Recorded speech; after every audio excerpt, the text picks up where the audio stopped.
Hello, and welcome back to the Pure Nintendo podcast. This is your weekly dose of all things Nintendo. My name is Jemma, and joining me this week for this mammoth episode, I have my three excellent friends this week. I'm very fortunate. I have Kirk. Welcome back, Kirk. Hello. What an exciting discussion it's going to be, right? It is. We're going to delve into some very good topics this week with Trev as well. Welcome back, Trev. Hello to one and all. I am stoked to be here. And we are stoked to have you.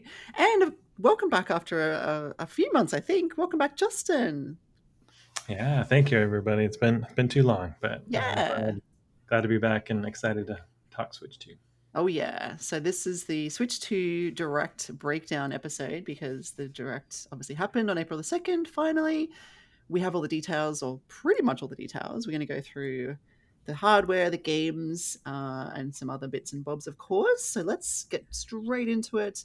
We're going to start with the hardware. We're going to talk about what was one of the big, I guess, features of the Direct, or the Switch 2, I should say. You know, each console has its little quirks, and this one, it's not just. They made a really good point of saying, or a strong point of saying, this isn't just an upgraded Switch, right? This is the Switch 2. This is a whole new beast. They said something like they've redesigned it from the ground up. And one of the main features, that C button that everyone was talking about, happens to be a chat feature. And you can even buy an additional camera to help. This was crazy news, I thought. I can't wait to play with you guys. I'm thinking the whole time I'm watching it, I'm like, this is going to be so much fun to play Mario Kart with you, with you three. What did you guys think? Was this what you expected? Is it going to work the way you hope? Who wants to kick things off with the chat feature? Who's most excited about this? Is anyone excited about this? Crickets are chirping. I'll go, I guess. First, to your point, if we're playing Mario Kart, look, you can see what my face looks like when I'm in 23rd place or whatever. Yes. I think the chat is cool. I am a little curious because not that I noticed frame rate, but some of the footage seems stuttery when you got four people talking, but I don't know how much you'd be looking at your competition. But it's cool. The camera is okay too. I mean, but by the same token, I feel like past hardware's had camera built in with DSi, Wii U, 3DS. So now how much extra are we going to have to pay for the camera? I don't know. Well, I know how much it is in Australia. I can tell you that. I don't know what it is in America. How much is it in Australia? It's like $90. Whoa. Like yeah. Did you? So we used to have it built in, and now we have to pay $90 or whatever the equivalent is.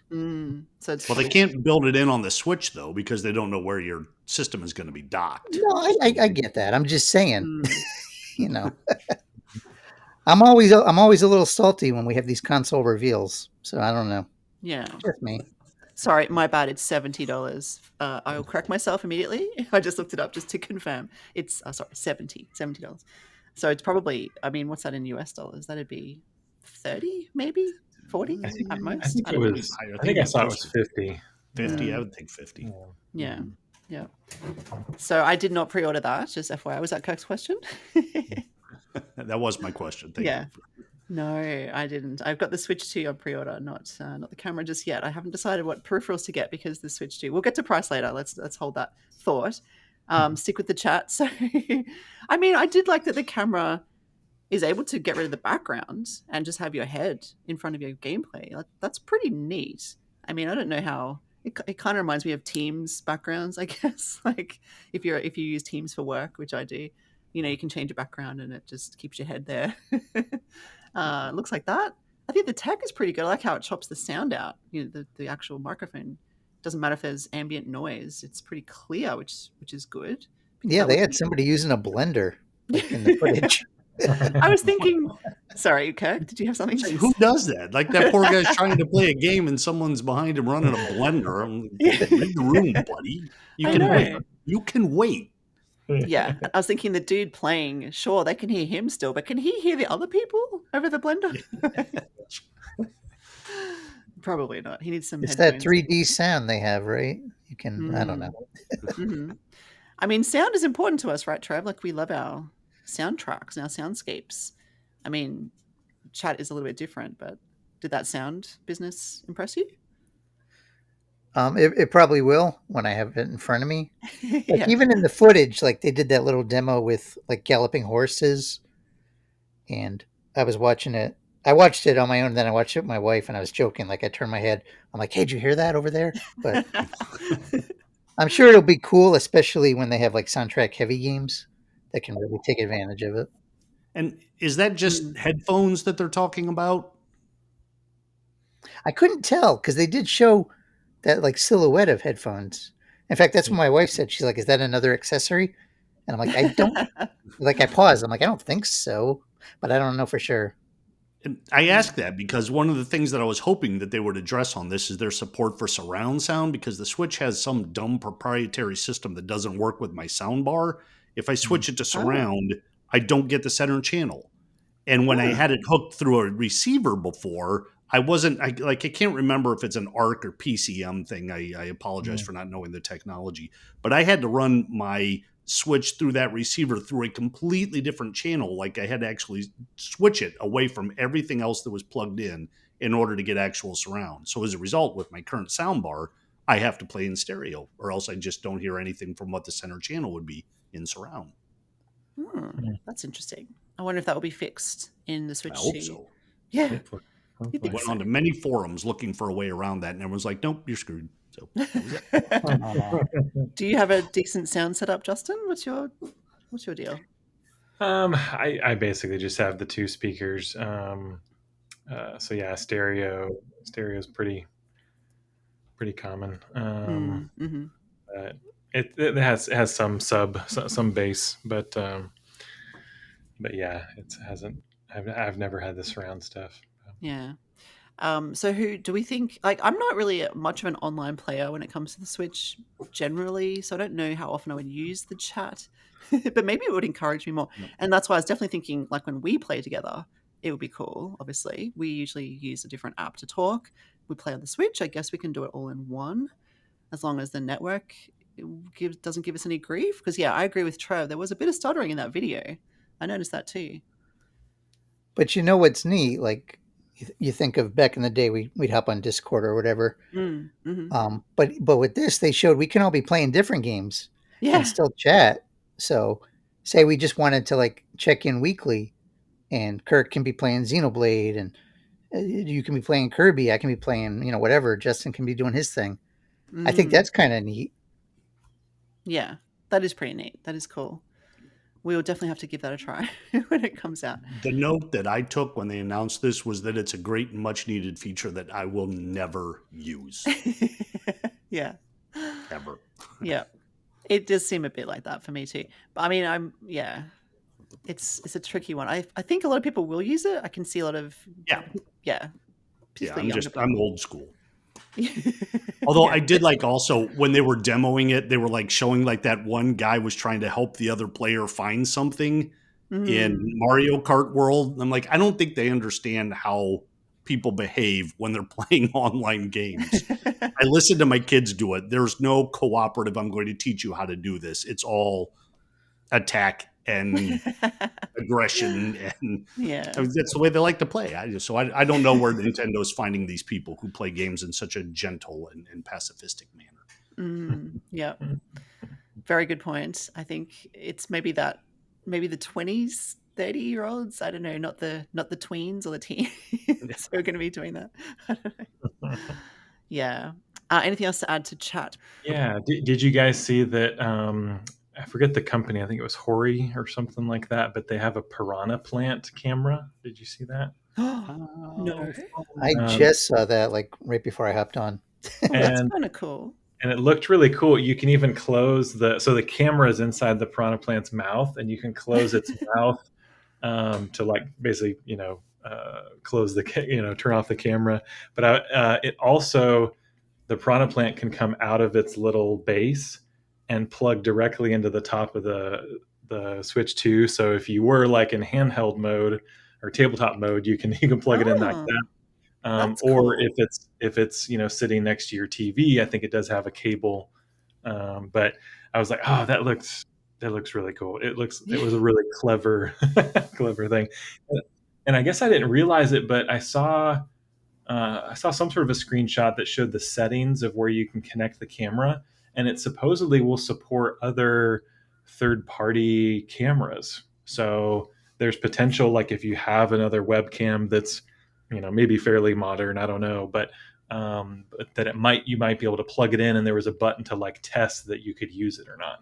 Mm-hmm. So that's kind of cool. Like it's not going to be limited just to their first party one or some of these official third party ones, but it might be there might be even more support, and maybe they'll add more support as they go. But. Well, that's good. That's good. I haven't had a dedicated webcam for a long time because it's all built in. Like, I mean, I use a laptop, but it's built in to my laptop. So, but I guess if you're using it like a PC, like a proper PC with a monitor, you need that, right? So a lot of people might have them already, and they could use those, which is cool.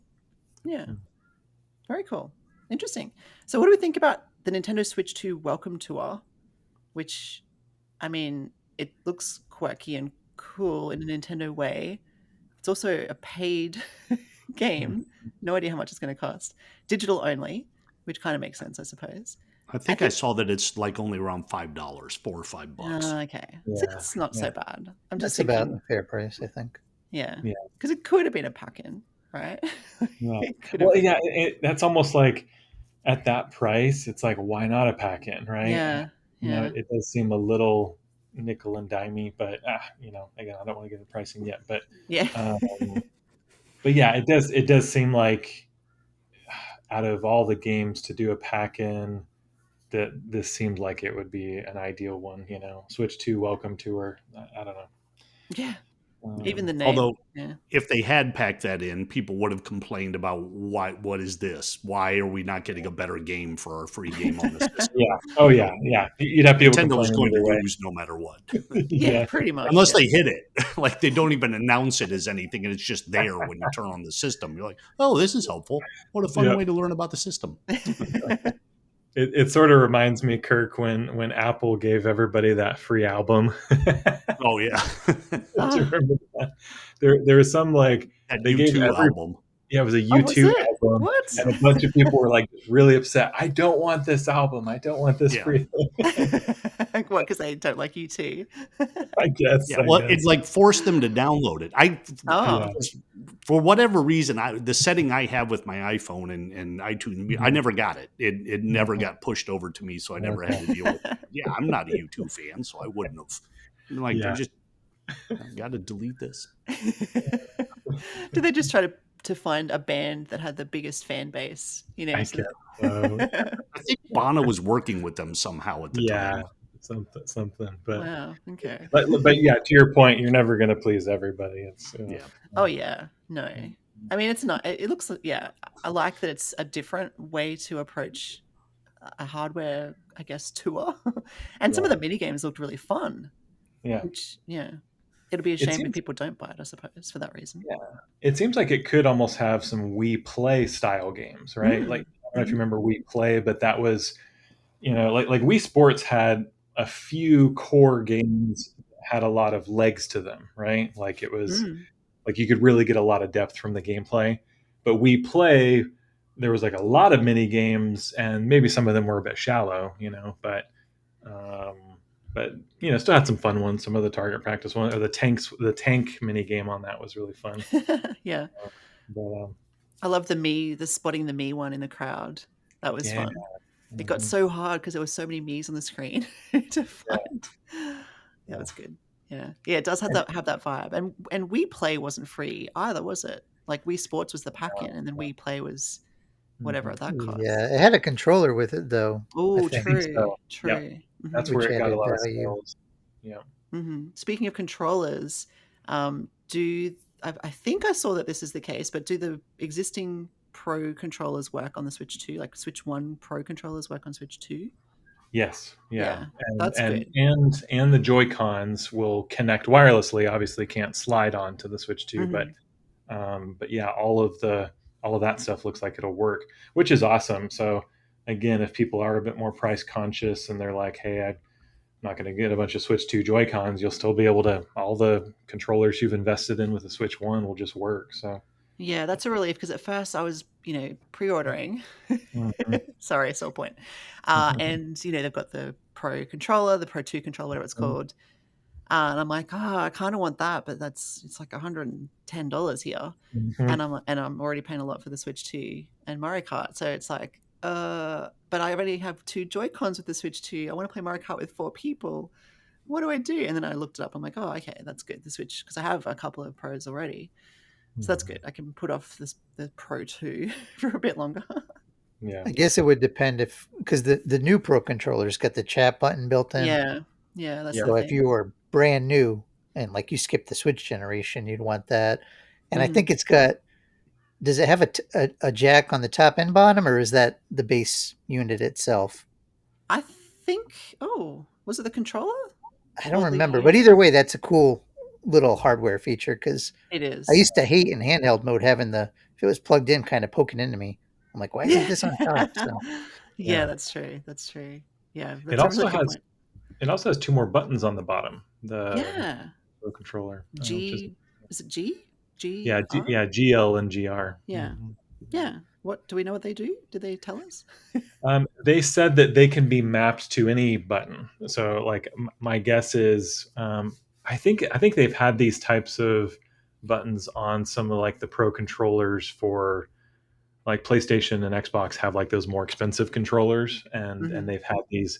Sometimes they're called back paddles, but I think paddles are a little bit different design. But I think Steam, maybe one of the Steam controllers had something like that. But basically, if there's something maybe repetitive that you might use quite a bit, that's maybe ancillary to the game you're playing, you can map it there. So yeah, maybe people find it easier. It could almost be like an accessibility thing too. So if it's easier for someone to hold one of those grip buttons, those GL buttons, Mm, versus holding another button on the controller.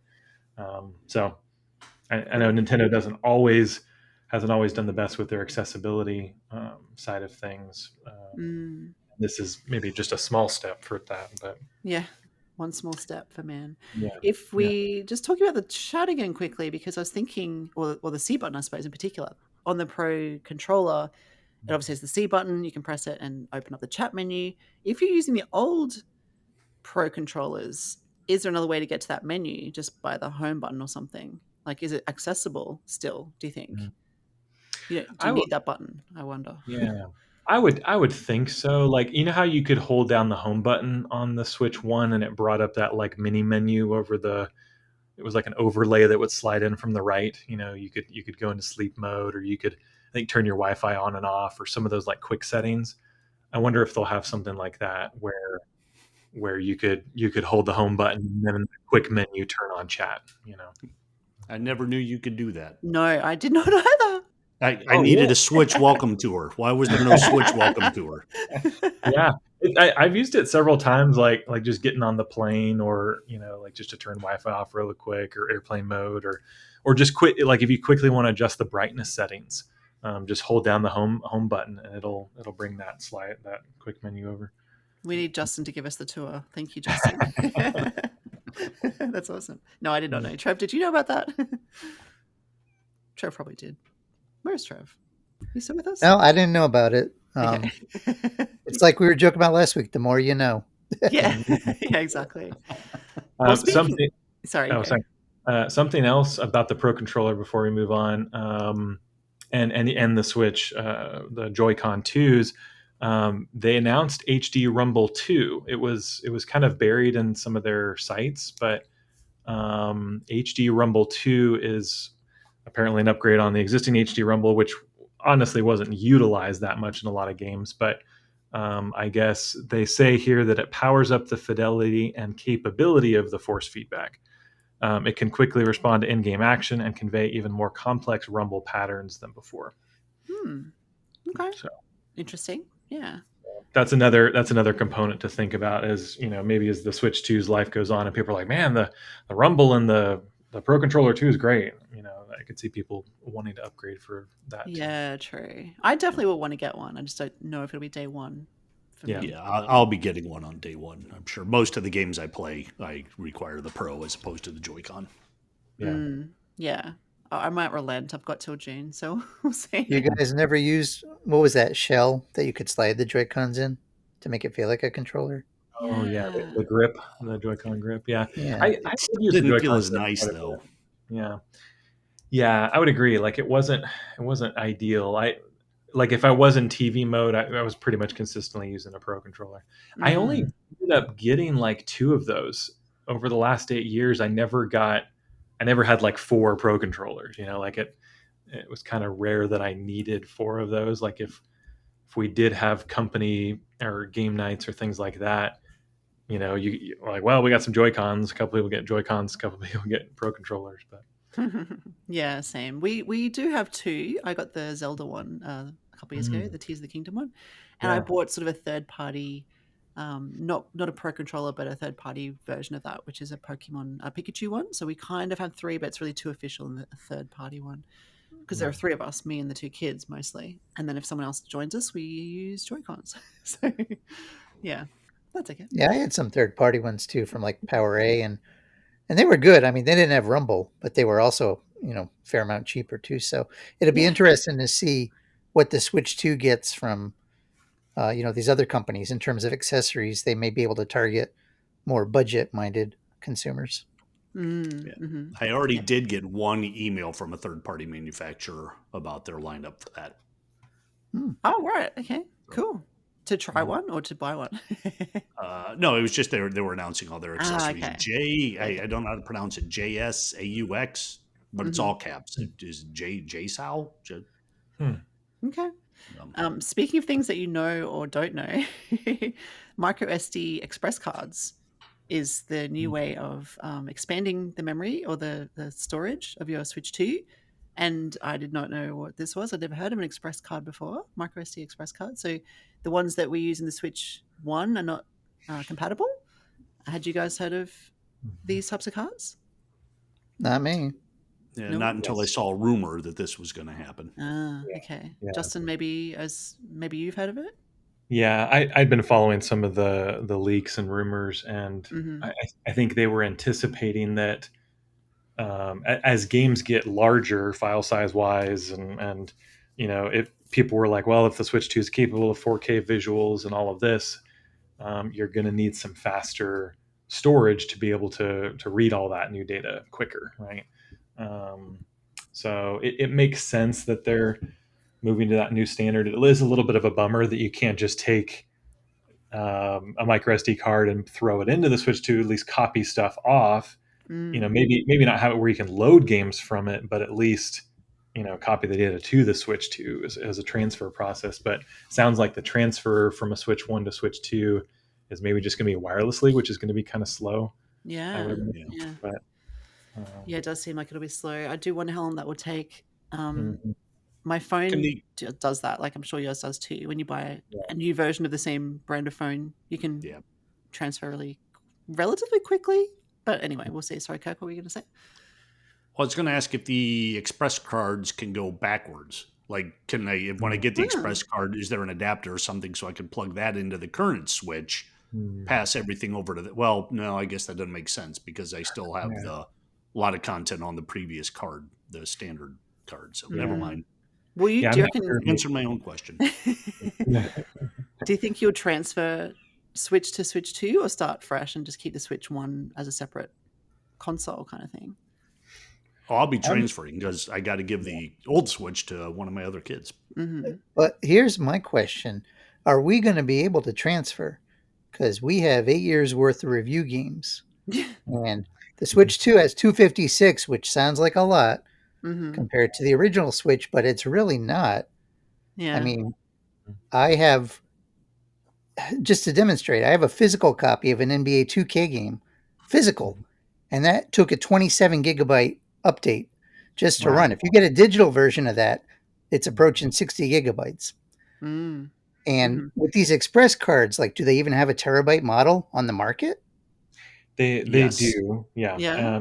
And there was rumors that there was a 2 terabyte, I think, that might be available, and a 4 terabyte that's coming soon. Wow. Okay. And how much is that going to be?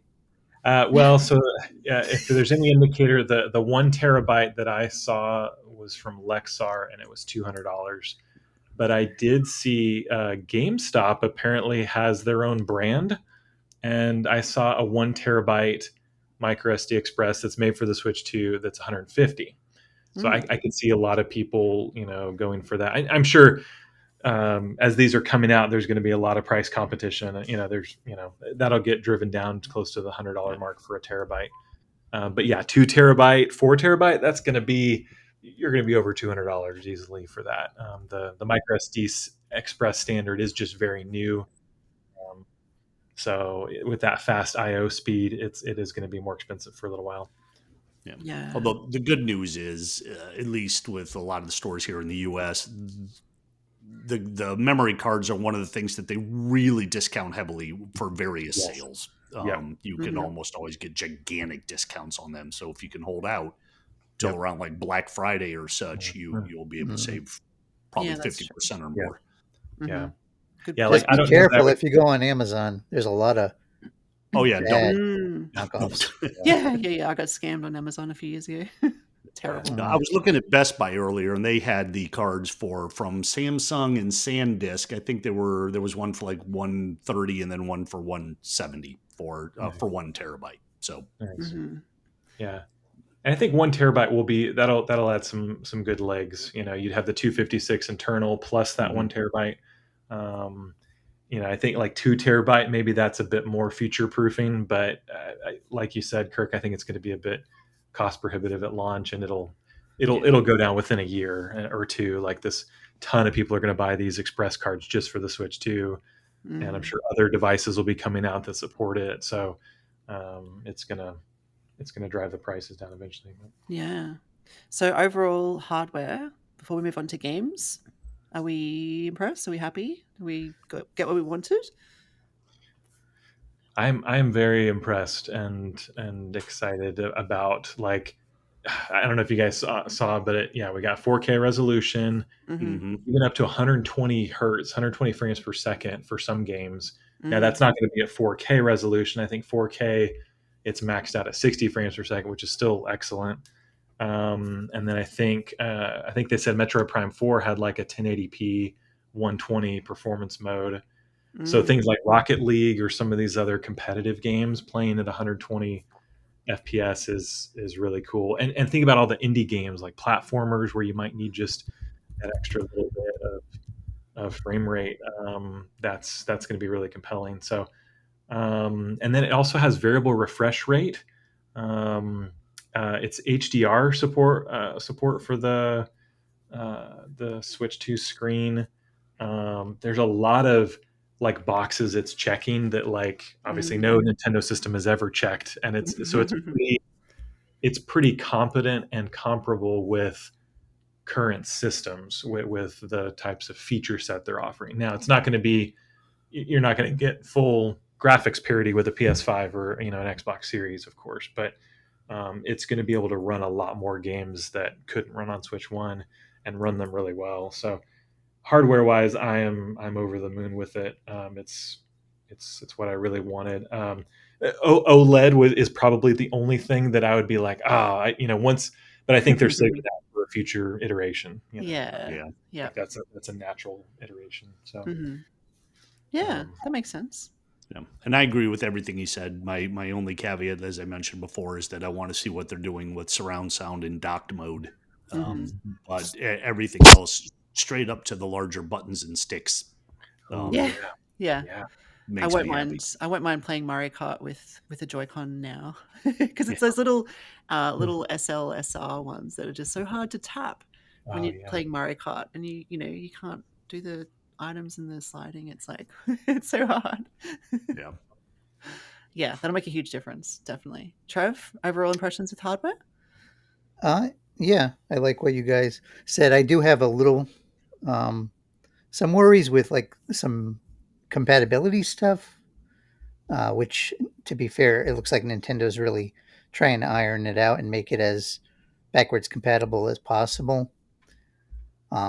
So time will tell on that. It might be a little premature to be too worried about that. But yeah, I like the new stuff. I like the chat, and I don't think we mentioned it, but didn't they say they were going to have like an open access period? Oh yeah. Where even if you weren't like a Switch Online subscriber, you could experience that, which I think is good. Mm-hmm. And yeah, nice kickstand too, because the original Switch kickstand was pretty crappy. So Yeah, yeah, yeah. there's a lot of good stuff here, especially for the the tech nerds, the people who are really into like high frame rates and things like that. Yeah. I don't really notice that except in the demo they showed with the 4-player chat. It looked a little jittery, but yeah, I think it's the sort of thing. Once it's in my hand and I'm able to feel it firsthand, I'm really going to be this is a good step up. Did you see that they're going to be fixing the two Zelda games, Link's Awakening remake, Trev, and Echoes of Wisdom that have still had those stuttering issues. Those are getting free updates on the Switch too. Oh, And nice. Well, my that's guess good. is it's to fix some of that, smooth out some of that. What about Pokemon Scarlet Violet, maybe? Yes, Scarlet and Violet were on that list as well. Nice. Okay. There was a list of like 6 or 7 or 8 I saw, and that kind of got glossed over because they were focusing on, hey, there's going to be Switch 2 editions, right? And that was obviously those are nicer, right? And it looks like some of those are only going to be like maybe $10 upgrades. Oh, So is there if a you price for those? I was going to ask when we get to the I expansions. believe What? I believe so. So like Kirby and the Forgotten Land, I believe that one is just an extra $10 if you already own the game, and you can purchase that separately. So if you have the digital version on Switch One, you just pay the $10, I believe, for the new one, and I think it's similar pricing for the Metroid Prime 4 one as well. Wow. But Well, then that's they also confirmed there will be those free updates for games that it may just be lighter updates. Maybe it just smooths out some frame rate, and in those cases, maybe they just unlock the frame rate, right? Like the game code might have had it locked at 30 or whatever, and now they just unlock it, and the Switch 2 is just able to output at a smoother. Wow. Well, So that's cool. Yeah. Well, you wouldn't want to pay for that simple. I mean, yeah, yeah, Mhm. that would be a bit cheeky, I think. Yeah. And that's going to be awesome because like your Switch One library, you get not every game will probably be updated. It's going to be up to the developer or the publisher to do that, but a lot of them will just run better after some of those little patches. So that'll be nice. Yeah. Yeah. I think it's And funny. Nintendo. Oh, go ahead, Kirk. Sorry, go ahead, Jeff. Okay. Nintendo has posted a page on their site where you can see a whole list of games that either aren't fully compatible or aren't compatible at all yet that they will update as you're going along. So if there are any games that are key, Yeah. you can find that page and check it before you do your upgrade. Okay, that's handy. And it's good they've still got time to fix those. Like you Yeah. said, they're Yeah.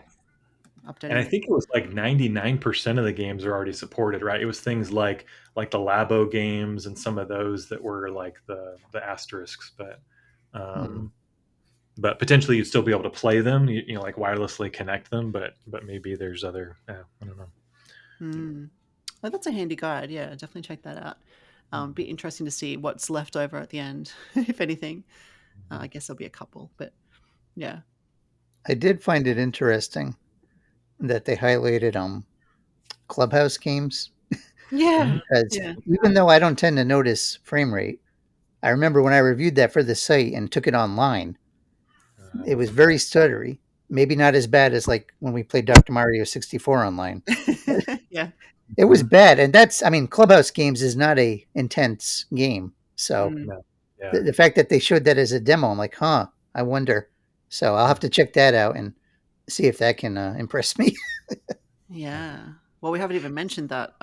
What's that feature called? Is that The game share. Oh, I'm getting ahead of us. Sorry about that. No, I don't think that's even on our list. Actually, we've got so much to cover because it is such a huge thing.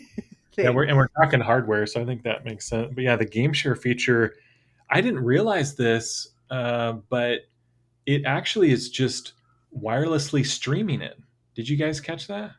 Right. Okay. As opposed to like downloading a bit of content and playing it. Yeah. Yeah. So like I was initially thinking it was like the DS download play feature, right? Where you're kind of Yeah. downloading the level and then playing.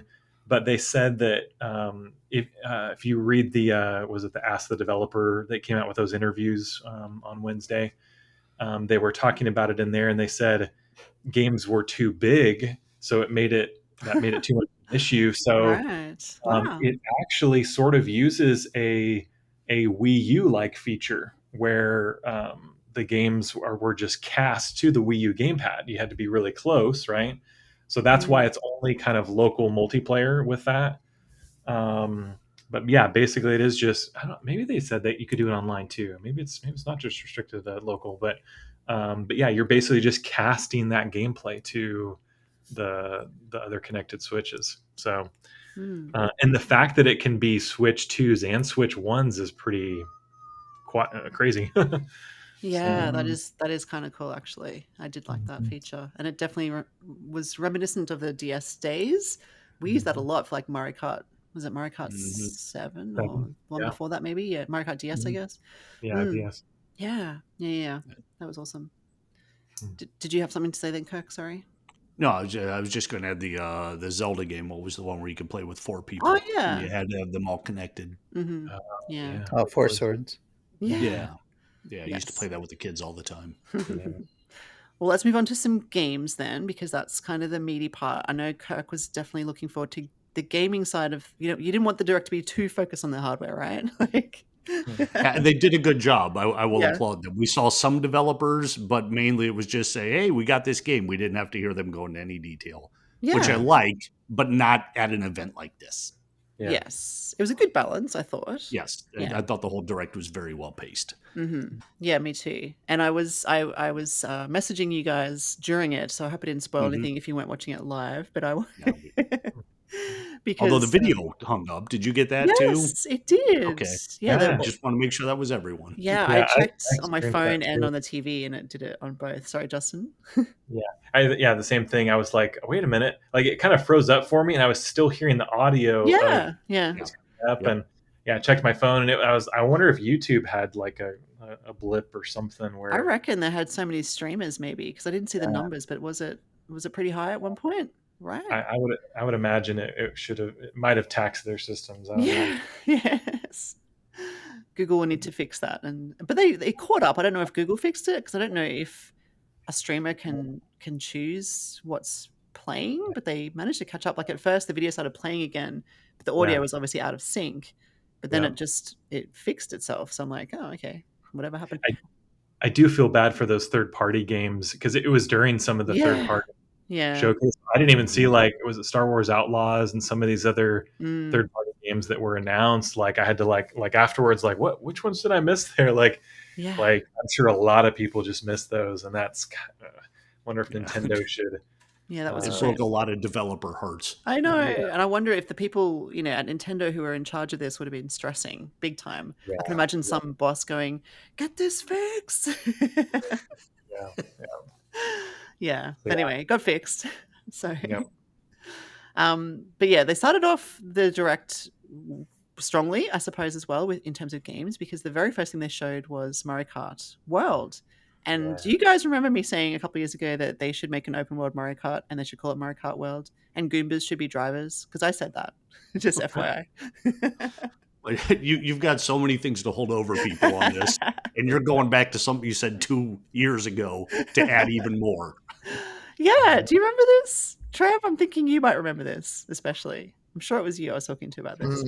Anyway. I remember myself comparing Mario Kart to like Diddy Kong Racing for a future entry. Oh, yeah. I don't necessarily remember you, but it doesn't mean that you weren't of a similar mind. Yeah. I mean, I'm a huge Mario Kart fan. And even a couple of weeks ago, we talked about whether Mario Kart would be, I mean, we kind of figured it would be a launch title, but also remember we toyed with the idea of it being a pack-in game. We thought, because we're like, how are they going to beat sales of Mario Kart 8 with Mario Kart 9, which is now Mario Kart World? It's not a pack-in exactly, but you can buy it, bundled, I suppose, is the best word for it. And that's what I'm getting. And I imagine a lot of people would, because you save a bit of dollars with that, right? Save quite a bit. It's like $20 less. Yeah. I'm like, 30, right? Not, oh yeah, maybe 30. 30. Yeah, it is. It's a decent saving. So we were kind of right about that as well. But yeah, I think the game looks amazing. I did watch a little bit of the Treehouse stuff as well. I don't know if you guys have seen that as well. But yeah, there's obviously a bunch of new modes. I was watching it with my son, the direct, Hayden, who we'll have to talk about on the show. The next day, I watched it live, and then I watched it the next day with Hayden, and he's watching it going, "This open world stuff is really cool." And then he's like, "But can you still do races?" And I'm like, "Yes, yeah." There's still the Grand Prix tour. So, yeah. What did you guys think of Mario Kart World? Who wants to say anything about that? And there's another direct coming. I think it was April the 17th. Yeah, 17th. So there'll be a lot more, I guess, information given out there. I'll start just yeah. because, Jemma, I think you should go find that old podcast or whatever, find that clip, and you should embed it in this episode. I'll try. I was thinking how hard it is to search. If you have a website, you can just do a text search, right? Yeah. Searching videos is a lot harder. So, I know. Yeah. I'll just quickly say that, the open world is cool, off-road exploration. I hope, and I watched a little bit of the treehouse. They can only show so much, obviously, but I hope that Nintendo is giving us reasons to explore beyond just like snapping photos with friends, which, to be honest, I'll probably do a lot of anyway, because even with the original Switch, I take a lot of in-game like screenshots. But yeah, I hope there's stuff that encourages us to go off the beaten path, and we're not just driving over like empty fields or whatever. Yeah, that's it. Yeah.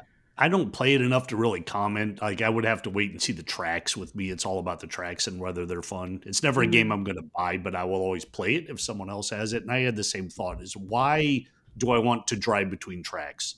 It seems to me that's just slowing down the racing. So I have to see what the point of all that is. And I'm sure they're going to make it wonderful. But right now, I just don't know how. I hope it's optional, as in I like the feature, but you don't always want to drive from race to race, right? So it'd be good if it's like a toggle, drive between races, yes or no kind of thing. And then you can just do the classic Grand Prix style. I'm sure it will be. Yeah. Because I think the novelty might wear off, in 5 years' time when we're playing Mario Kart World and we just want to do some racing. We might not want to drive between races. We might just want to race. It might be locked in, like if you're doing like that knockout mode, then you might have to drive between, because I think that's part of the gameplay. But I'm sure it's optional for like if you're just playing solo, or even if you're playing with friends and you just want to do some quick races. Yeah, and 24 drivers now, which I think we kind of got from the teaser back in January. We sort of saw that there were a lot of races on the track. So you might have more of a chance now, Trev. I hope so. It was entertaining watching the Treehouse crew. And I'm like, okay, yeah, I'm kind of playing like I can't remember, the Kendra or one of them, like they're crashing or going off course. I'm like, yeah, that looks about how I would be playing. So yeah. What did you think, Justin? You're a Mario Kart fan? Oh yeah. I'm a big Mario Kart fan. It looks amazing. I'm excited about it. The open world stuff. I like Trev. I do hope that there's enough to make it interesting. I think there's been some successful formulas with doing an open world racing game. Like, I don't know if you guys have seen like the Forza Horizon games on Xbox, but it's kind of a spin-off series that's become really popular. Like, it's not just sim racing on tracks. It's, hey, you can drive all over and drive off road and all of this. And they do some really fun events, and they have this like creator mode, and you can create these like half pipes and all that. Like, it kind of goes back to, I don't know if you guys remember San Francisco Rush or Rush 2 on the 64, where you could, I just remember doing all these flips and, things in some of those levels. But so you can do that type of stuff. So, and I love, like, they can honestly build out a lot of legs with Mario Kart World throughout the life of the Switch too. They could come out with some stuff where, like, hey, you want to, maybe it's not a full course creator, but you could do like, maybe it's a route creator or something where you can kind of, hey, I'm doing like a marathon race from this side of the world to this side of the world.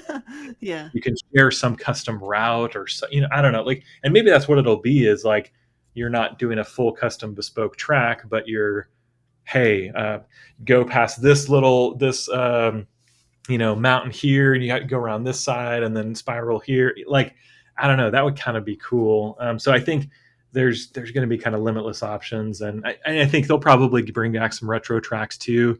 Maybe those will be in some sort of like area in the open world that you warp to, and you can like, hey, here's the retro tracks, and you can whatever. But yeah, I love being able to just I think what was it? Wasn't there a Lego racing game? Oh yeah, Drive, right? Like a Yeah, 2K that came Drive. out like a year or two ago, right? And that Yeah. seems kind of similar to this, where like your cart just like transforms and then you go into water and then flying around. So, anyways, I think yeah, hopefully there's some compelling stuff, but I really love what I'm seeing so far. Even the new gameplay mechanics of like grinding on some of the side rails to build up some Yeah. boost. Yeah. And then you can do like multiple tricks too, and you can do these like wall runs. So even without some of the anti-grav stuff from 8, it looks like there's some good gameplay mechanic changes. Oh, you also don't have to hold the button down to hold an item behind you anymore. Did you guys see that? Oh, that's cool. That's right. Yeah. Yeah. That's compelling. So that's good. Yeah. They seem to have taken a bit of inspiration from Mario Kart Tour in terms of some of the costumes, the items as well. Looks like there's the Hammer Brother hammers that you can throw. The coin box that throws coins out everywhere.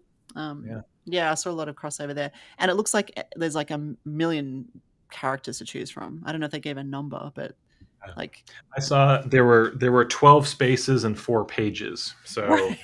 Yeah, okay. 48, but yeah, who knows if that's all? Yeah, if there's more. Yeah, and I'm just so happy that Goomba is a driver because I always thought it would be hilarious that little Goomba with no arms would drive. Did you see? I thought I also saw the like bees from like Mario Galaxy. Oh, really? Yeah. Okay. Yeah, I thought I saw a bee being. Anyways, but I think that'll be part of the surprise with the open world stuff, and hopefully this alleviates your concerns, Trev, that you'll drive and find a bit, like you're saying, incentives, but I wonder if it's the other way around, a bit like Tears of the Kingdom almost, where you just go off in a direction and explore because what's that over there? Do you know what I mean? I'm sure they'll, the fact that they're having a separate direct makes me think they're going to show stuff like that. Yeah. Yeah, exactly. So what did you say, Kirk? Oh, I was just going to say you're going to find Korok seeds or shrines to explore. Yes. Will there be a mobile app for that as well? Like the Tears of the Kingdom one. Mario Kart notes. Yeah. Yes. Head in this direction. Well, do you know what? We kind of predicted that too. We said that there'll be well, we didn't say there will be, but we said, wouldn't it be cool if you could use your mobile phone as an app to complement your Switch games, right? Or Switch 2 games. Did we predict it, Jemma, or is this you again? It was one of us. I don't know. A few months ago, maybe even last year, we talked about this. But yeah. Let's talk about some more games because there's obviously a few exclusives like Mario Kart World. Then there's what they're calling expansions or Nintendo Switch 2 edition games, of which there are quite a few. And I was thinking of you, Trev, because I can finally get Kirby and the Forgotten Land. That's so funny. I jotted down a few notes and I put next to that, I said, Jemma can finally pick up. Yeah. Yes. See, I was just waiting for the, super duper Switch 2 version all along. You knew it was coming. Yeah, that's it. How do we feel about this? I mean, Mario Party, obviously they showed a lot of that. There's a lot of extra gameplay and features in this expansion. Tears of the Kingdom Breath of the Wild seems to be more about the graphics, I guess, but there's a few extra things as well. Do we think, if it's $10, it's maybe worth picking up? What do you guys think about that? Is it a good idea? It's better than having a whole new game like they did from Wii U to Switch, right? Where it's like Mario Kart 8 Deluxe and, Toad's, what's the Toad one called? You know how they re-released all of these games and it was kind of full price again. Yeah. This is like Captain Toad. Yeah, exactly. There was a bunch of them, right? Do we think this is a better model? Or what do you think? Who wants to jump in there? Yeah. I like the pricing of that. I think that's pretty fair. And yeah, I think Nintendo's gotten a lot of criticism for, this is just a updated port and it's a full 60 or 40 or 50. So I think they're these are some of these are going to be pretty substantial upgrades to the core experience. Like it looked like, I don't know if you guys saw the Metroid Prime 4 Switch 2 edition, but it's pretty substantially upgraded, It, textures and yeah, it looks pretty resolution, amazing. lighting. Like it looks incredible. So, yeah, I think if it's just $10, that's awesome. You all know my thoughts on Breath of the Wild and Tears of the Kingdom. Yeah. I don't know that I'm that eager to play them again. The upgraded frame rate and output resolution is nice, but there was honestly not much else. Like some of the Zelda Notes features and some of that, like, and copying design, like it was upgrading things that I didn't really necessarily care too much about. So I mean, I'm happy for those. I think it was really good of them to. These were two majorly popular games on Switch One. I think if you're doing Switch 2 editions, you need to have those there, but they do seem like less of an upgrade than at least the Metro Prime 4 one that I've seen. But Oh yeah, that looks, yeah, like you said, substantially improved. But that one is not an expansion, or is it an expansion? Because it's being released simultaneously with Switch One version. Is it Yeah. two different versions? Like we were talking about, was it last week? I think we were saying, will it be two completely different versions, or is it you buy the Switch One version and then you get the $10 upgrade? I think you can get just the $10 upgrade even with the Switch One version. I think. I think Okay. that's how they were pitching it, was that like you could, because they were saying that with Kirby, like you could have the digital version of Kirby Forgotten Land and buy they called it an upgrade pack for the Switch 2 edition. So maybe there's some other weird pricing with that, but I think that upgrade pack is just the thing by itself, which the Switch 2 edition, let's say someone was buying Forgotten Land brand new on the Switch 2, and it's that Switch 2 edition, maybe that is $60, right? If you had never purchased it before. But yeah, I don't know. Yeah. What do you think, Kirk? What's your thoughts on the expansions? Well, going to the Zelda games that Justin mentioned, I never finished Tears of the Kingdom. And now I'm kind of happy because I would get the upgrade and play it that way. I think that'll give me enough incentive to hop back in and see if I can finally push through it.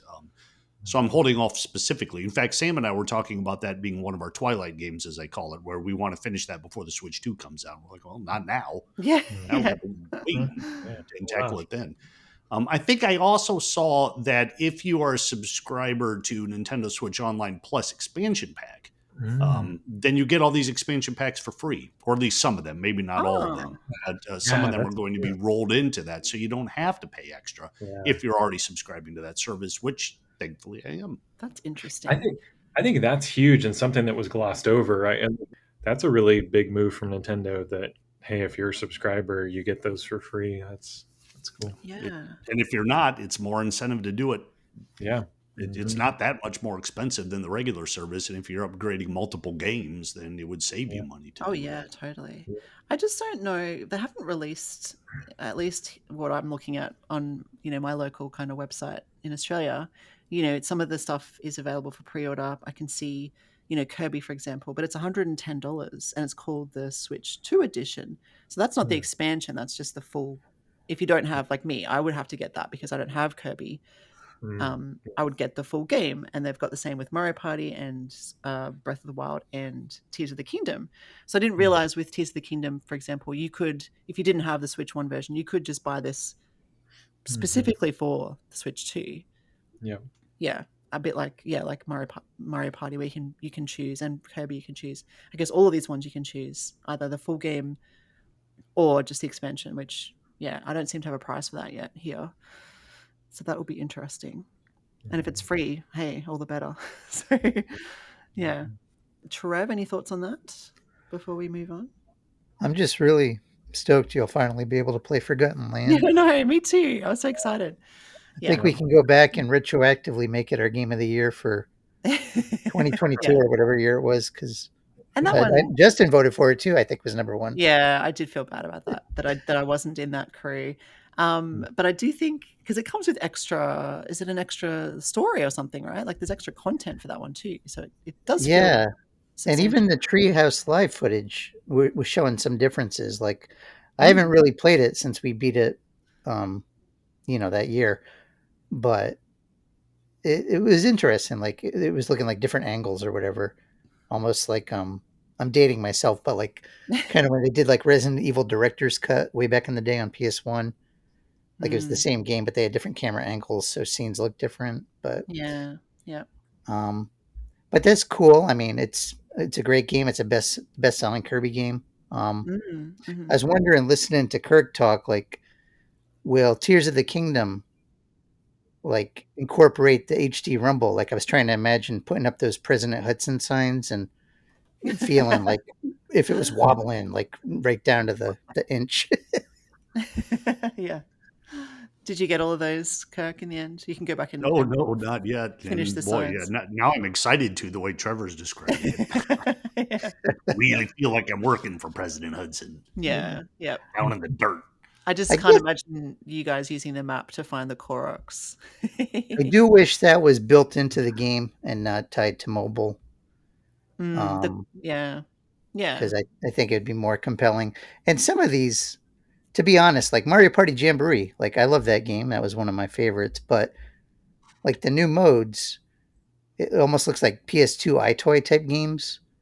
And I'm Mm, like, do I really want to be shouting into a microphone? I'd rather play a new board. So I yeah. think you're going to have Yeah. to pick and choose which upgrades are worth it. Because that one doesn't seem all that interesting to me.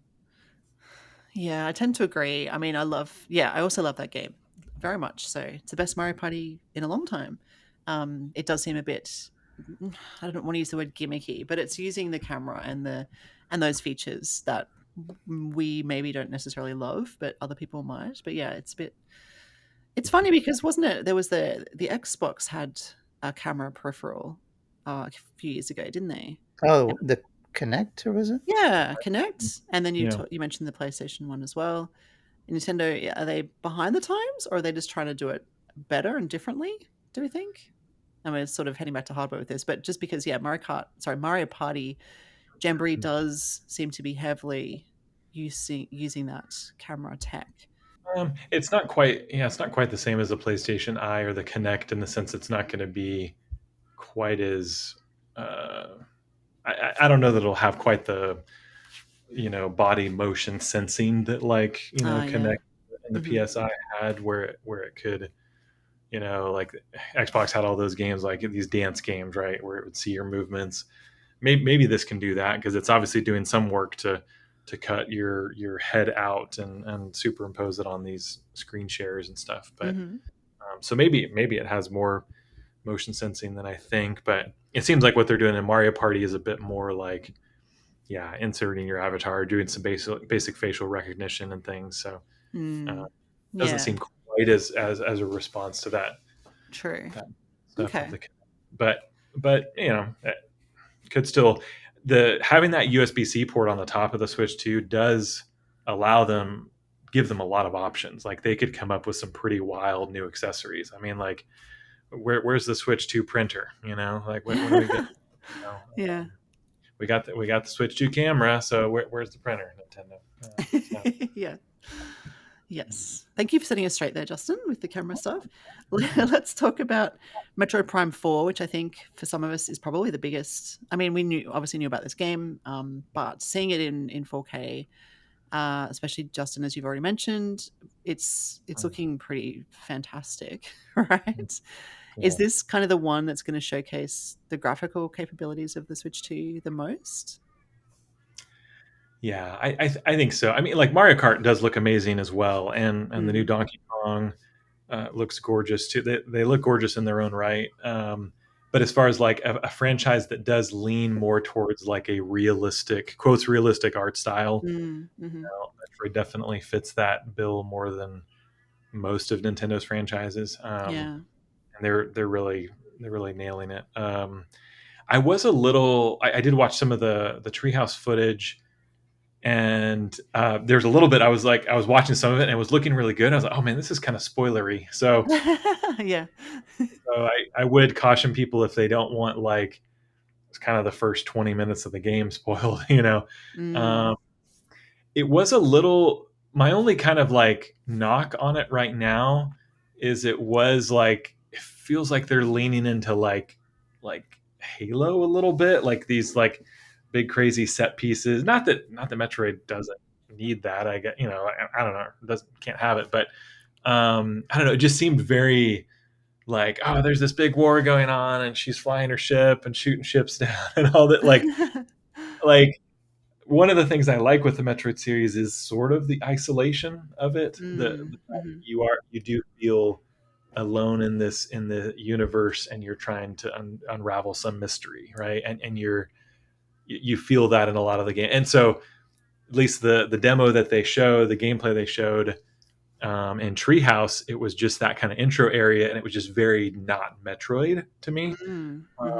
Like I'm waiting for like, okay, well, when is she gonna get stranded on some planet and we get down to basics here? Like that's where. So it looks amazing. Like we obviously saw a new trailer in the Switch One Direct last week, right? That showed more of the planet and some of these, aliens you'll be fighting, and some, like just some of the story there. So I was hoping to see a little bit more of that in the Treehouse footage, but maybe there's things they don't want to show you of how she becomes to look how she looks, because she looks very different when she lands on the planet versus in some of that intro stuff. I think they're wanting to keep that close to their chest. But I was also bummed it didn't have a release date. I was just about to ask that. Yeah, no release date yet. They showed off a ton, and it was in Treehouse. Now, granted, you could argue it. They showed it maybe less than some of the other first-party titles, right? Like Mario Kart and Donkey Kong Bonanza is just coming out like a month after launch, right? So they're showing it a lot more deeply. Like basically, those games are, for all intents and purposes, done and ready to go, right? Yeah. But maybe Metroid Prime 4 is August or September. Maybe that is more of an October, November game. We know they're going to have Pokemon Legends ZA, and those aren't really going to compete with one another. So maybe those are both November games. But I was kind of hoping it would be a little closer to the launch window, because it's a bit more diverse of a title versus Mario Kart. Mario Kart, you got these wonderful colors, multiplayer. It's going to be amazing in its own way, but to have something like Metroid there as well for just a palette change, Yeah, that's a good point. Yes, they're very different genres. And speaking of Pokemon, I think November is a typical release, or October, November. They tend to release around that time a lot of the time, don't they? Like Scarlet Violet came out around that time. Yeah. So that's a good thought. Anything else about Metro Prime 4 from Trev or Kirk? What do you guys think about all of that? I'll just admit that I was wrong, because I thought for sure that they were holding the release date. Yeah, on you that. did say that. Yeah, I know. I am surprised that there's no release date yet. I guess soon. Trev, anything to add to that? I just like the option, if I'm playing it on my TV, to see it in 4K, and then, but also, to see what it's like in 120 frames per second. Maybe I will finally start to see some of the differences. Yeah, I couldn't really tell from 30 to 60, but maybe I can from going to 30 to 120, and I'll be like, wow, this is so fluid. I feel it. So yeah, surely we'll notice that. Yeah. And just, I don't think my 4K TV even would support 120 frames per second. I mean, maybe I'm totally wrong on that technology, but I'm pretty sure it can. It is possible. Yeah, double check your TVs, everybody, because sometimes it is dependent on the output resolution. Some TVs can do 4K at 120. Some can do 120, but just at lower resolutions. And Metro Prime 4, I think, is only going to be 1080p at 120. So it's still possible. Either or. Even if you can't do 4K 120, you might actually be able to do 1080p 120. But yeah, check your check the refresh rates on it. If it says 120 hertz just in 1440p or 1080p, you should be good. Good point. Yeah. What about the mouse controls? Because we haven't mentioned them yet. And Metro Prime obviously is a good candidate for the mouse control, being a first-person shooter. And then we'll move on to Drag. How do you say this one? Drag and Drive? I would say drag and drive or drag drive, cross. which is purely mouse controlled. But just before we do that, Metro Prime 4 mouse controls. Looking forward to that.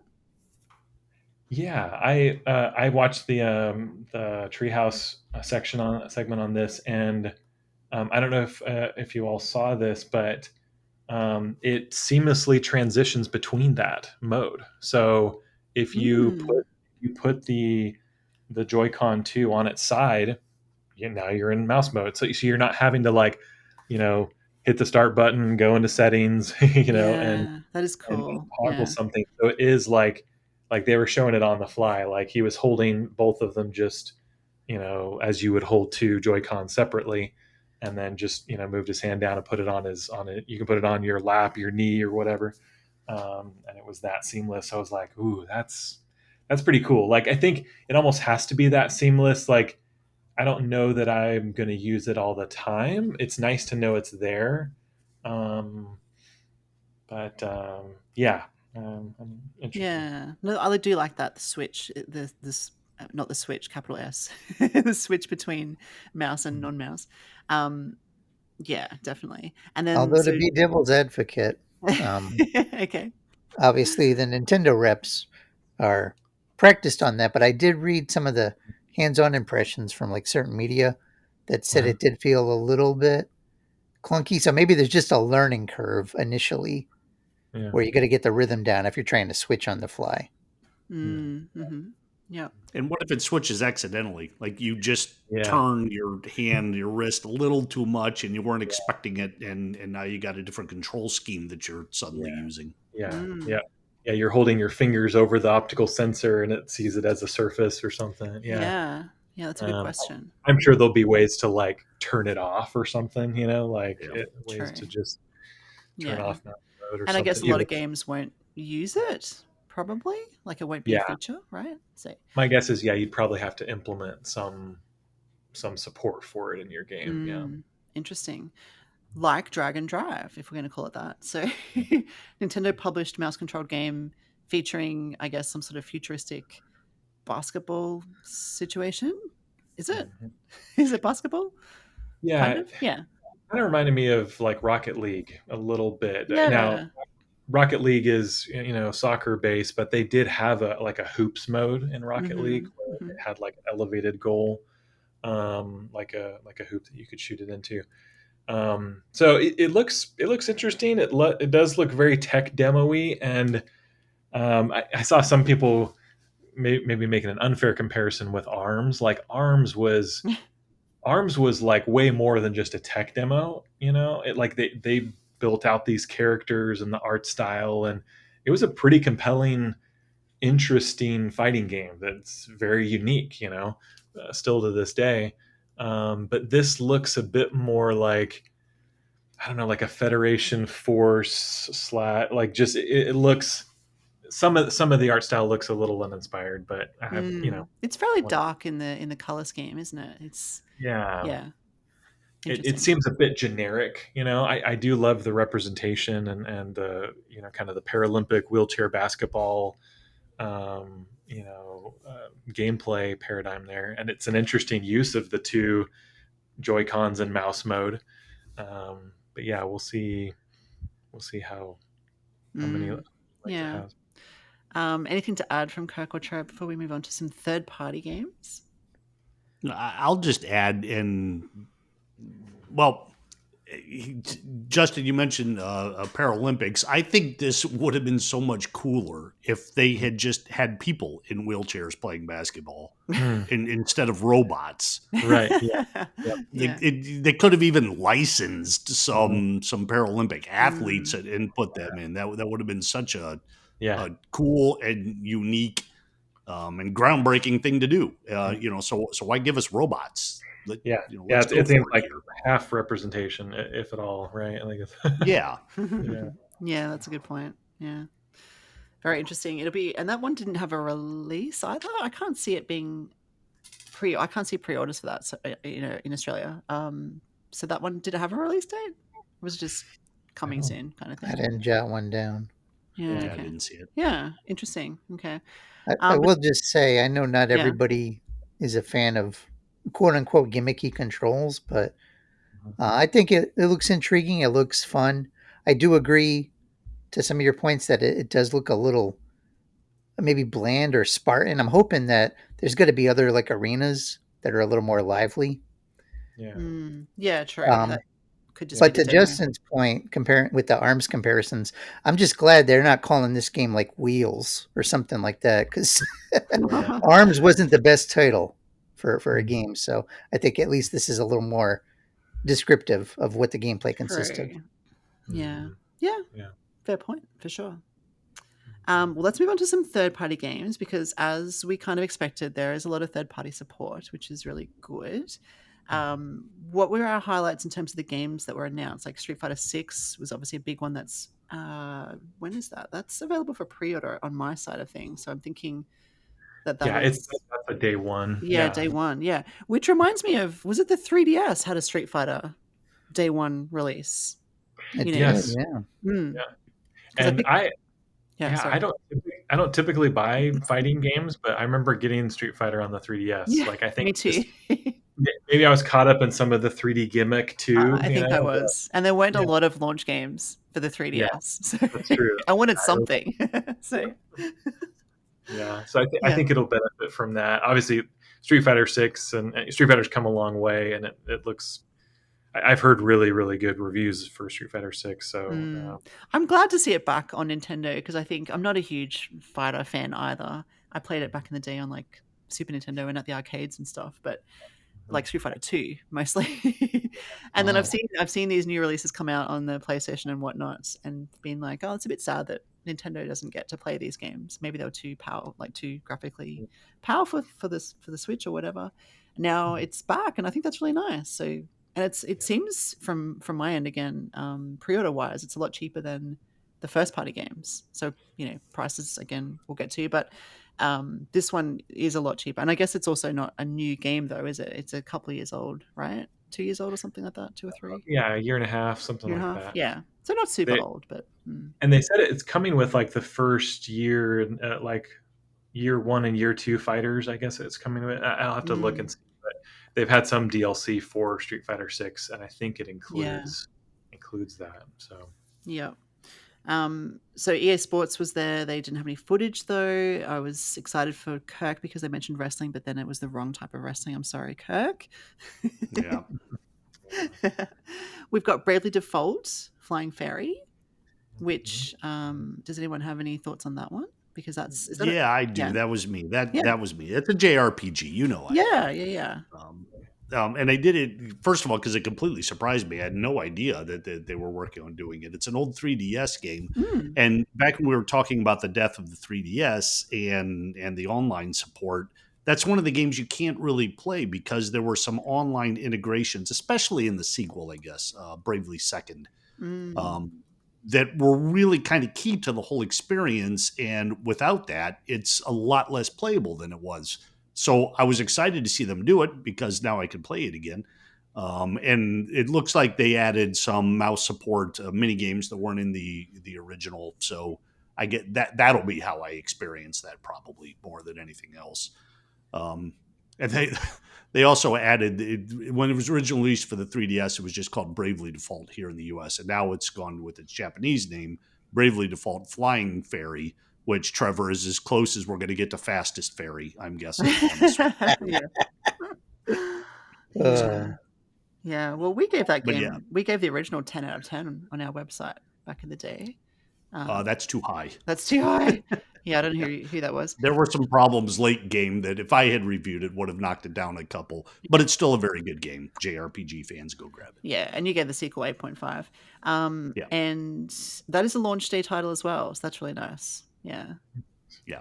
I think that'll be it. That's the one I'm getting. Although I saw that the physical edition is going to be something like a key code card. I don't even know exactly what that means. Like the game's not actually on the card. The key code's on the card. Yes. Okay. Yeah. It's like code in the box, but worse. Yeah. I'll just get it digitally. I'm not wasting my time with any of that. It's kind of a bummer. Yeah, it's like it's like the people who want to maintain a physical collection. It's sort of a slap in the face. Like, okay, cool, I've got a box with.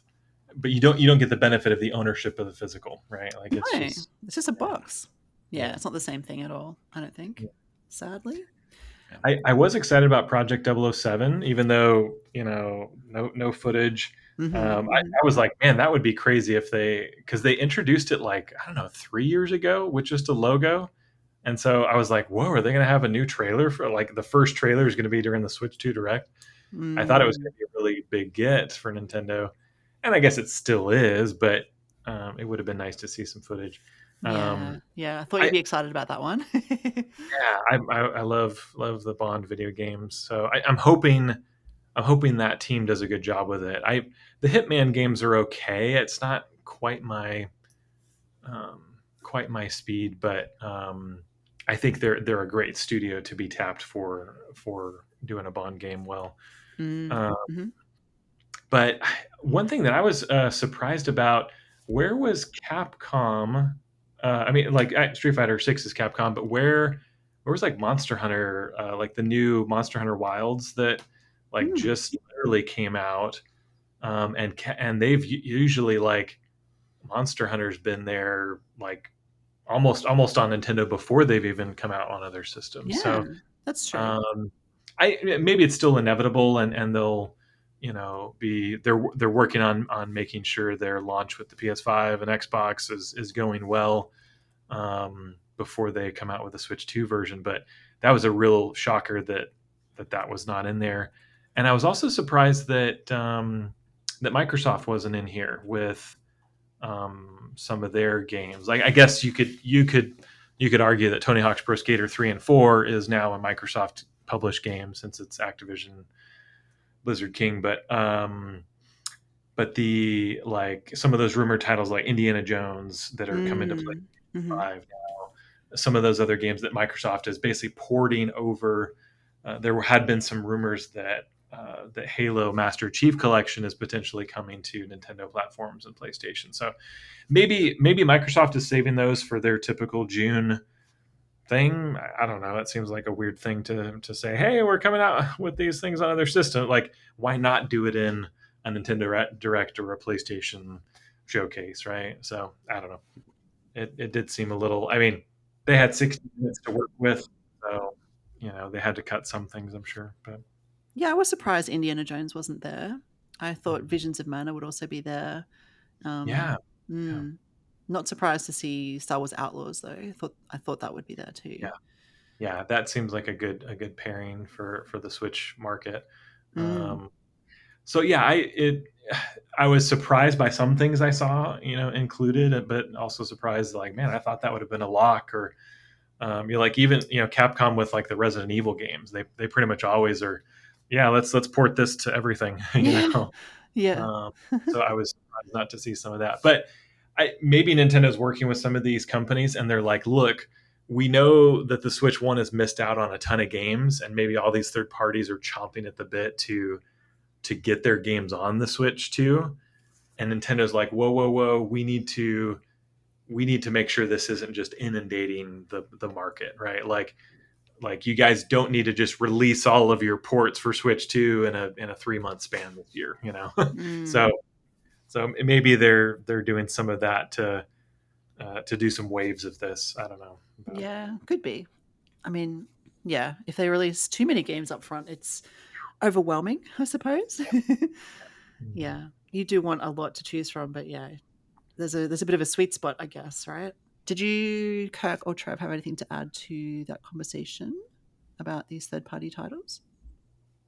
I think I'll have more as we get closer to the release. I'll just quickly say that I didn't really care for, like, with EA, the sport games or Project 007, not showing any footage. Like, because I don't know if you guys remember the not the Wii U, the original Switch. That was sort of a bad habit in their presentation. They would have people get up and talk about games, but we didn't actually see footage of the games. It was sort of awkward. And when I saw that, I'm like, yeah, that's not doing it for me. But there's some good games in there, and even games I'm not interested in, like Street Fighter has amiibo figures, and they're bringing back amiibo cards, which we haven't seen for a while. Yeah, and there's new Zelda amiibo too, so that's cool. Very cool. I'm interested in that. So I would try to collect them all. And then there was Hyrule Warriors Age of Imprisonment coming this winter. So that would be kind of holiday period, I guess, right? In the US. So still a fair ways off. How do we feel about this? Because when I saw, Zelda and it was like a prequel, I'm like, oh, they're doing like a Zelda story before Tears of the Kingdom. Like we'll find out what happened to her during Tears of the Kingdom, through those tears, the memories that we got, which was really nice. It's not a typical Legend of Zelda style. Obviously, it's a warrior style. I haven't played Horror Warriors, but have any of you guys? And are you interested in this? Is this a good idea? Are we excited? What do we think? I can weigh in because I Yeah. played the first one, Mhm. and I'm a fan of the Warriors games in general. Mm-hmm. I think the Zelda one may have been one of my least favorite that they released, as Right. opposed to the Fire Emblem tie-ins, which made a little more sense to me. Mm-hmm. But that doesn't mean it's a bad game. It's just it's too close to kind of the action gameplay of Zelda without. I mean, it's so close that you kind of just want it to be Zelda. When I'm Mm-hmm. playing Fire Emblem Warriors, I was happy with it being Warriors. It felt like a Warriors game with different skins. Mm-hmm. The Zelda ones, I don't think they were able to split them enough to make me comfortable playing with these characters in this type of environment and with this gameplay.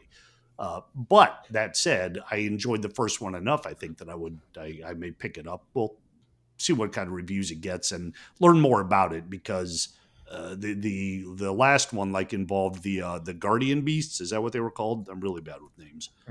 Um, where you were piloting like The from Breath Divine of the Beast. Wild, or yeah, the divine beasts. Thank you. You were piloting them, which was a really really cool dynamic.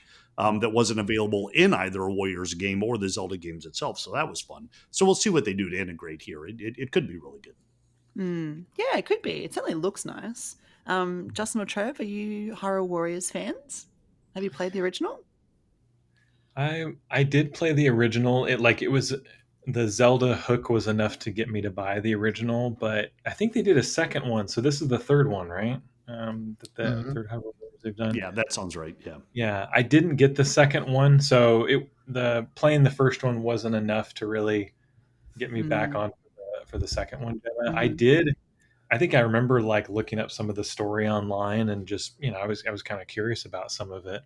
Um, so it might be some of that where I might watch some footage of cutscenes or things like that. But the gameplay itself is not, um, is not compelling to me. So this wasn't much of a great announcement for me, but mhm. Yeah. I'm happy for those that are happy though. Yeah, yeah. Obviously, it has its place if there's a third title in the works. Mm-hmm. Yeah, which is cool. And I mean, Warriors in general, there are a lot of Warriors titles, right? Didn't you just review one recently, Kirk? Yeah, yeah, and there's the Samurai Warriors games, there are Dynasty Warriors games, and then there are the various tie-ins that they do. I think there was a new Dynasty Warriors game that came out that never hit the Switch. It might have been Dynasty Warriors 9, and honestly, I would have been happier to get that than the Mm, Zelda tie-in, but right. I understand the appeal of the Zelda tie-in, obviously, on the Switch too. Yeah. I mean, this will kind of segue a little bit into our next topic, the GameCube games, because Zelda's there. But because there were no new Zelda, like, Zelda and Mario are the two kind of main things, right, for Nintendo, the main franchises. Obviously, we didn't see Mario apart from Mario Kart. There was no 3D Mario, which is a disappointment to me, but Donkey Kong kind of fills that gap a little bit. Then there's Zelda, right? We're not going to get a whole new Zelda game for a little while because Tears of the Kingdom is not that old, I guess, is the main reason. It takes a long time to build these new titles. So is this filling that gap? Is this like, well, we need something new from that world? Here's a little teaser, like as in a tease for Zelda fans, not a tease of a game. Like we got a fairly decent look at the game. What do you guys think? I mean, should they have shown us something, whatever the next Zelda thing is, or do you think that would be too much at this point? Because it's probably a few years away anyway. How do you guys feel about that? Does that make sense? No, for me, this was sufficient. I mean, Yeah. they showed off Breath of the Wild, Tears of the Kingdom, and then Hmm. in a second we're going to talk about Wind Waker, and then Yeah. we got the spin-off. So that's 4 Zeldas. So We it's can never fun. get enough, of course, but Yeah. and for me, because I I've played both the previous ones. In fact, Hyrule Warriors I own on Wii U and 3DS. Hmm. And I reviewed the last one for pure Nintendo. I think it was Age of Calamity. Oh yeah. Justin, probably knowing what I know of you, I don't think you would have cared for it because of some frame rate Mm, struggles when the yeah. action gets really intense. Mhm. So I'll just be curious to see how this runs on Switch too, if it can Mhm. be smooth because the screen's just loaded with enemies, and Mm. it's not it's not a Zelda adventure proper. But I think I gave the sequel. I think I gave an 8, which is still a good score. I had a lot of fun playing co-op with Jen, and I think there was even DLC, which I didn't pick up that one, but I think it'll prove popular. It's got its audience for sure. Hmm.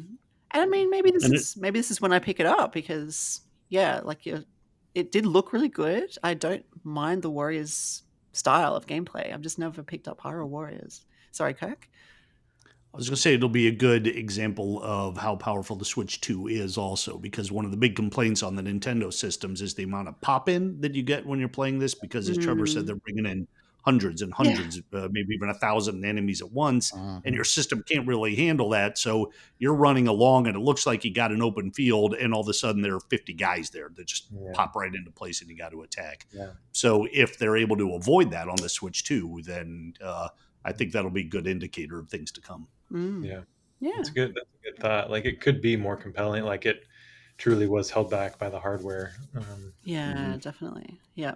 Well, let's talk about GameCube then, because I think this has been something we've wanted and kind of expected for a little while, and now it's coming. GameCube games are coming to the Switch 2 expansion pack. So we've got some. They showed off a few, obviously, like Wind Waker, and it makes sense that if they're going to add the GameCube version of Wind Waker to Switch Online, people have obviously talked about a Wind Waker, HD or whatever you want to call it, like a definitive edition. You're not going to get that at the same time, right? They're not going to do both of those, I guess. Anyway, were we happy about this announcement? Were we surprised? I know, you know, Kirk, for example, they did show Fire Emblem is one of the upcoming games. We've talked about that Yeah, recently. So when they started this whole thing, you saw the GameCube. I was like, if Fire Emblem Path of Radiance is not on here, I'm going to lose my mind.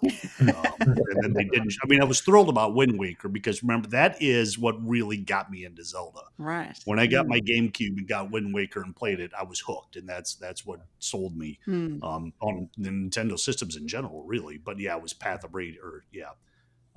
Emblem Path of Radiance that solidified it, and we did get that image, so I know it's on the way, Yeah. which means I can't keep playing it on the GameCube down in the basement because I'm going to wait to see.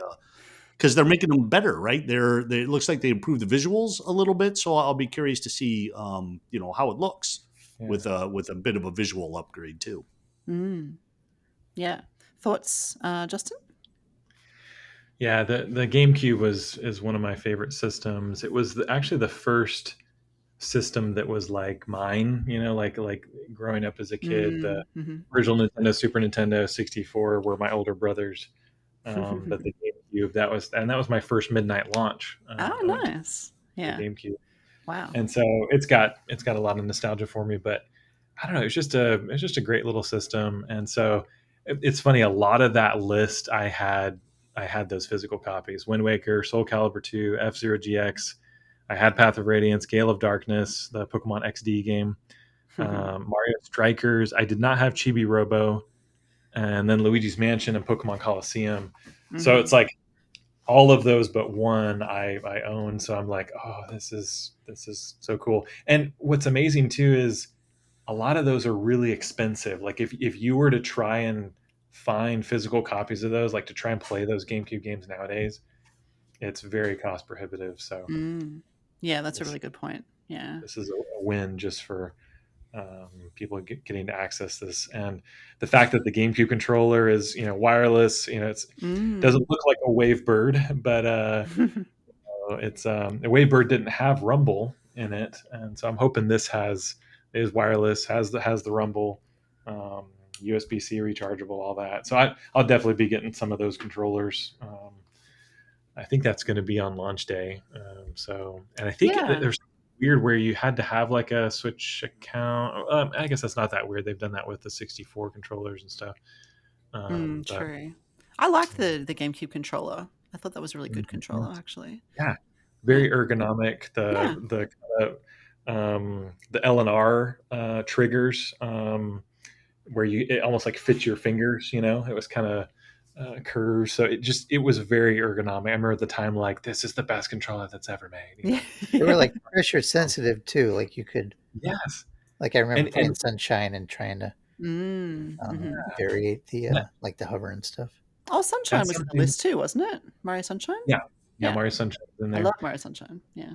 Yeah, Mm. and the Nintendo hasn't done analog triggers like that, the pressure sensitive triggers, since then. So Mm. um, that's kind of interesting. I wonder if the GameCube controller could be used for like other Switch 2 games, racing games, or other games that want to take advantage of analog triggers. It's like, well, you could use your GameCube Switch 2 controller. Yeah. I keep wanting Nintendo to add analog triggers again, but there can be some reliability issues with it. So I get Mm. Yeah. Yeah. So just to clarify, is the GameCube expansion coming day one for Switch 2? Yep. Yep. Yeah, it'll be launch day. Hmm. And Nice. only I Switch 2, not Switch 1. And I don't think Yeah. there's any Yeah. correct. technical reason why. I think it's just a way to push the system. Yeah. But Yeah. I mean, I I love the I GameCube. I've got a pretty good library of physical GameCube games, but like I'm yeah, excited for Justin and others to like play Chibi Robo because my wife yeah, and I love Mhm. that game.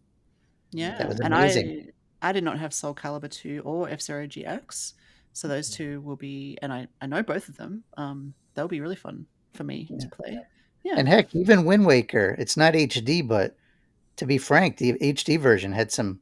I didn't necessarily always love its like bloom lighting. It looked a yeah. little washed out in parts. So, Mm. and I don't need the Swift sail, especially playing in handheld mode. I can just kick back and chill.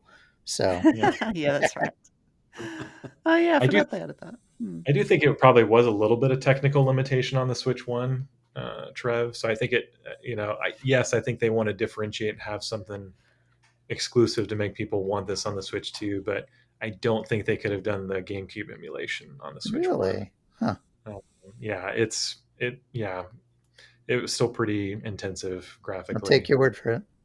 Yeah. Anyways, I did something that was kind of buried in some news was they're actually updating the 64 games are going to be able to have a rewind feature on the Switch 2, which they it does not have it on the Switch 1. So Nice. We can rewind Mario, Dr. Mario. I'll be using that a lot. Yeah. like everybody, oh, I just died. I'm gonna rewind. Yeah. Yes. Well, we're quickly running out of time, so let's move on to Donkey Kong Bonanza because this was, I guess, the last game they showed, right? And now I don't think any of us predicted Donkey Kong coming in a new 3D game this year. Did we? I don't think we did. No? No. Okay. It looks pretty awesome though. I love that you can kind of smash the environment. I think we were all pretty much expecting a 3D Mario. So at first I was like, oh, it's not Mario. But it does look really neat. Who has thoughts on Donkey Kong Bonanza? And this is the launch. No, it's not launch day. It's July, right? This one comes out in Yeah, July. July 17th, something. Yeah, it's about a month out from launch. Yeah. I'll go first. I am super excited about it. Katie loved the Donkey Kong games too. The Donkey Kong Country Returns and Tropical Freeze. We had a blast playing through those. It looks like it even is going to have some 2D side scrolling Yeah. portions. Yeah. Like it showed some kind of throwback levels there, which is awesome. I am just over the moon about the gameplay being this like the destructibility of the world. And if you watch some of the treehouse footage, there's like these boom boomstones I forget what they call it, but it's like this like explosive stuff that you can kind of mine and then throw, and it just looks really fun to kind of, I don't know, just dig around and cruise around. So I'm and the colors, the animations, like you know how with Mario Wonder they did such a good job with adding some more character to Mario, Yeah. Yep. you know, and the other playable characters. Like Donkey Kong just has so much, um, man, just life to him. I don't know, just it looks really interesting. I'm hopeful that the gameplay has some good variety to it. You know, like some people online were like, "Well, is it just smashing a bunch of stuff?" And Yeah. but it's like, I mean, Mario is just running and jumping around and Yeah. collecting. Yeah. So it's like, like we can undersell anything, you know, Yeah. but Yeah. That's true. it looks gorgeous visually. It gameplay wise, I'm sure that there's going to be some really fun ideas and interesting Mm. things. So, yeah. Yeah, absolutely. And it does look visually just splendid. Like it looks lovely. Same with Mario Kart, as you said earlier. And even though they're a bit more of that cartoony style compared to Metroid, like you were saying, Metroid is the more realistic of those three. Um, Yeah. it looks beautiful. Like it just looks super super colorful and detailed and amazing. And I can't wait to try the world, like to be in that world and smash everything. Yeah. Counterpoint. Yeah, go for it. Okay. Well, first of all, I'm glad 3D Donkey Kong's coming back. Mhm. As Yeah, much as I it's enjoy it's the 2D been, ones. how long has it been? It's been like over, was it like 20 years or something? When was the last one? What was that, like We came 99, forward. Yeah. 64? Yeah, Yeah. So a long time. So I'm 25. happy for that. But as to what you were saying about the looks, and maybe this is my own quirk with like lighting effects, but I was trying to describe it as I was watching with my wife, and I'm like, it looks like DK looks like a rotisserie chicken that's been sitting under a heat lamp. Like it was so like kind of shiny and bright. And I don't know if it was just the opening areas they were showing, but I'm like, man, take it down a notch. It's very yellow, isn't it? But it may just be like I wasn't as in love with the Minecraft kind of style of him just like chipping down into the earth and finding goodies. But I have no issue with the character model. I know some people didn't like it; they wanted the rare character model, but that's Hmm. how Donkey Kong looked like when I first knew him as a little kid. Yeah. So those who think he looks weird now, that's how I felt when Rare introduced their updated model. I'm like, who the heck is this? So, Yeah. I think he looks cool. He's still got his little Yeah. tie on and, very expressive. yeah. Yeah. Yeah. Fun. Did you have something to add to that, Justin? Sorry. No, I was just saying, yeah, I really like the new design, and Yeah. I like the rare design too. It's like I like both, but Yeah, see totally. why Nintendo maybe wanted to more wholly own that, you know? Hmm. Yeah. I think it's good that Donkey Kong's been getting so much love recently. I mean, we had Donkey Kong World. What is it called? The one at Nintendo World? Donkey Kong Yeah. Land, whatever that Yeah. new theme park is. We obviously had Donkey Kong games recently, like the Mario one last year, Mario vs. Donkey Kong. And I know they were re-releases, but they were really lovely, updated visuals with new, additions and things like that. So we're definitely excited to see Donkey Kong back, especially after such in 3D form after such a long break. Kirk, do you have Right. anything to say about Donkey Kong? Nope. No. Okay. Just wanted to make sure you weren't holding on to some vital information that you wanted to share with us. Yeah. So hopefully we'll learn more about that over the next couple of months. And speaking of months, we did get a release date. We didn't get a price in the direct, but we did get a release date, and that is June the 5th. And I was like, yes. Congratulations, Gemma. Yeah.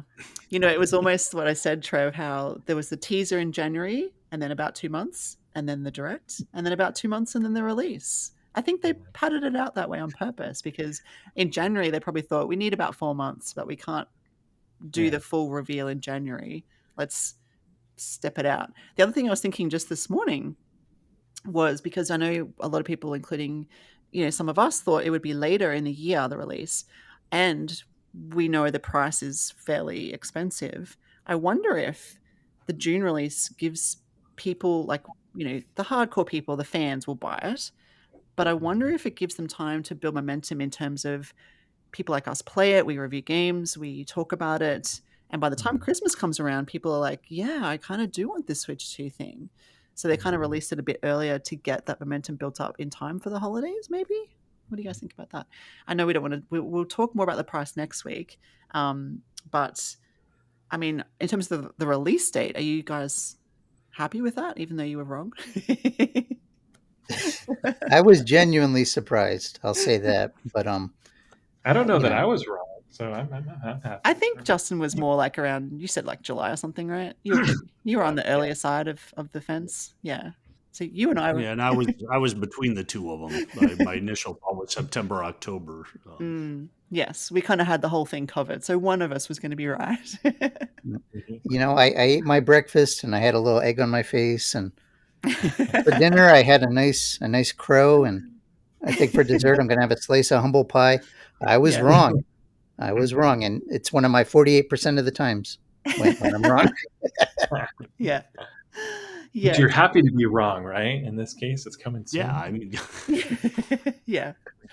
actually, I'm happy for two reasons. I mentioned one of the good things if it does come out during the summers that I'll be able to pick it up, with Sam and go whichever my kids want to go. Yeah. So it's a summer release. We get to enjoy it together. But also, although of course, they're not taking the pre-orders for who knows how long here in the U.S. Best Buy has announced that they're going to have a midnight opening to pick it up. Oh, cool. So I will be able to go get it right away. I don't have to wait till 10 a.m. that morning. I can get it at midnight that morning. And Oh, that's exciting. yeah, so that'll be fun. It'll be a good time. Yeah, I haven't heard any such details here. I think I mentioned a couple of weeks ago, I did check with EB Games whether they thought they would have a midnight launch, and they thought no, and I haven't seen anything since then, but who knows if that will happen. But I have got my pre-order in. I'm very excited about June the 5th. It's not that far. It's like 2 months, really, almost to the day of recording. It is the 5th of April for me, actually. I'm ahead of time because I'm in Australia. Any more thoughts about that release date before we kind of close things off for the week? I'm excited because that's the day before my birthday. Yes, perfect. It's a perfect. Katie's always saying, she's like, I can never get video games for your birthday because you're always getting them first, right when they. Yeah. Yeah. Well, here we go. I mean, now granted, it'll be midnight the 4th, so yeah, true. Still gonna be buying it before, but anyway. Yeah. It's 4 days before my anniversary, so Oh. Tierney and I played a lot of GameCube when she was pregnant with Sophie, so maybe we'll be able to get it and get some of the GameCube games going and relive that. It's a gift for both of you. Yeah. That's funny because your anniversary is near my birthday, Trev, or on my birthday. Yeah, that's weird. Kirk and Justin within 4 days. That's kind of funny. Yeah. We should team up when we play online. Jemma and Trev versus Kirk and Justin. Yeah. There we go.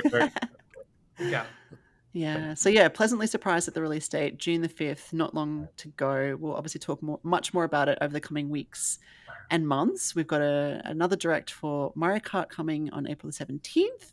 There's all of those Treehouse things to digest, and I'm sure there'll be heaps more information released. Don't know when we'll find out about the Metroid Prime release date, but we'll stay tuned. We're also obviously going to put together our next edition of the Pure Nintendo magazine, and we're going to cover all of the Switch 2 stuff, and there'll be some exclusive articles and content. So if you would like to get a physical copy, please head on over to patreon.com/Pure Nintendo. We'd love your support, and you get our magazine delivered straight to your door.